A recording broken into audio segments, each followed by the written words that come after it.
형사 사건에 입건되고 형사 피의자로서 형사 절차를 헤쳐나갈 때 있어서 여러 가지 실수를 하는 것을 저는 많이 봅니다. 어떤 대목에서 실수를 하는지 오늘 그 얘기를 해볼까 합니다. 첫째, 인터넷 정보를 맹신하지 마라, 이렇게 말씀드리고 싶네요. 인터넷 정보는 사실과 거짓이 섞여 있는 경우가 많아요. 따라서 그대로 맹신하게 됐을 때 본인 사건에 있어서 불이익으로 돌아오는 경우들이 많습니다.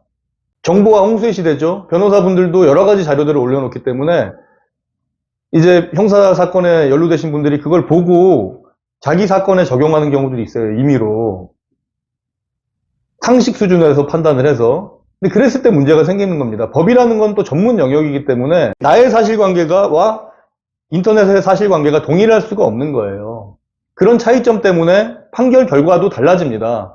그런데 내 사건과 비슷한 사실관계라는 임의의 생각을 한 뒤에 그거를 보고 사건을 진행하자니 당연히 오류가 생길 수밖에 없는 거죠. 그리고 블로그에 있는 정보들 같은 경우 뭐 법령이 개정된 경우들도 있는 거고 뭐 판례 해석이라든가 이런 것들이 변경되는 경우도 있고 사실관계가 다 다릅니다. 내 사건에 다 적용할 수가 없는 거예요. 그런 오류를 범하지 마시라고 제가 드리고 싶어요. 워낙 인터넷의 정보가 홍수의 시대이다 보니까 이제 그런 정보들을 접하고 맞다고 생각하고 저한테 와가지고도 얘기하시는 분들이 있는데 물론 정확하게 알고 얘기하시는 분들도 가끔씩은 있지만 대부분 잘못된 정보를 잘못된 인식으로 판단하시고 얘기하시는 경우들이 많더라고요. 그러면 제가 교정을 많이 해드립니다. 그런 점은 나중에 본인의 형사사건에 있어서 큰 불이익으로 올 수가 있다. 이 점을 인지하시기 바랍니다. 둘째, 사람은 누구나 유불리를 따지죠. 근데 제일 중요한 거는 혐의를 인정하는 사건에 있어서도 너무 유불리를 따지는 행동들을 많이 해요. 다시 말씀드리면 양형변론에서 과도한 유불리를 따지지 말아라 라고 말씀드리고 싶습니다.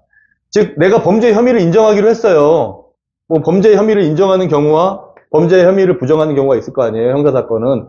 범죄 혐의 부정하는 경우에 있어서는 철저하게 자기 방어권에 입각해서 유불리를 따져가면서 아주 증거 능력, 증명력 철저하게 판단해 가면서 재판을 하면 되는 겁니다. 근데 문제는 뭐냐면 혐의를 인정하고 있었을 때도 그런 식의 태도를 하는 경우도 있다는 거예요. 혐의를 인정했을 때는 내가 내 죄를 인정하는 거잖아요. 그런 상황에서도 유불리를 따지고 요러면 유리합니까? 저러면 불리합니까? 변호사님? 이렇게 물어보셔요.